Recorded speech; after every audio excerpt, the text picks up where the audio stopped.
റഹീമിന്റെ മോചനവുമായി ബന്ധപ്പെട്ട വരവ് ചെലവ് കണക്കുകൾ പുറത്തുവിട്ടു. റഹീം സഹായനിധിയിലേക്ക് ആകെ ലഭിച്ച തുക 48 കോടി രൂപയാണ്. 36 കോടി രൂപയാണ് ചെലവ്. റഹീം ജയിൽ മോചിതനായതിനു ശേഷമായിരിക്കും ബാക്കി തുക എന്ത് ചെയ്യുമെന്ന കാര്യത്തിൽ തീരുമാനമെടുക്കുക.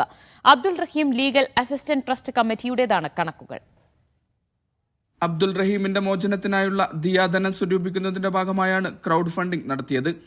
ഇതിലൂടെ ലഭിച്ചത് 47.87 കോടി രൂപയാണ്. 36.27 കോടി രൂപയാണ് ചെലവ്. ബാക്കി വരുന്ന തുക ട്രസ്റ്റിന്റെ അക്കൗണ്ടിലായിരിക്കും സൂക്ഷിക്കുക. റഹീം പുറത്തിറങ്ങിയതിനു ശേഷം ബാക്കി തുകയുടെ കാര്യത്തിൽ തീരുമാനമെടുക്കുമെന്നും ട്രസ്റ്റ് ഭാരവാഹികൾ അറിയിച്ചു.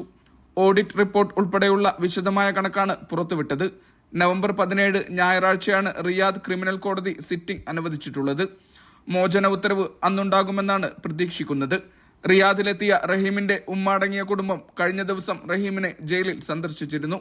അതോടൊപ്പം റിയാദിലെ മാധ്യമങ്ങളുമായും റിയാദ് റഹീം നിയമസഹായ സമിതി അംഗങ്ങളുമായും കൂടിക്കാഴ്ച നടത്തി. Mishal Cherpulassery, media 1, Riyadh.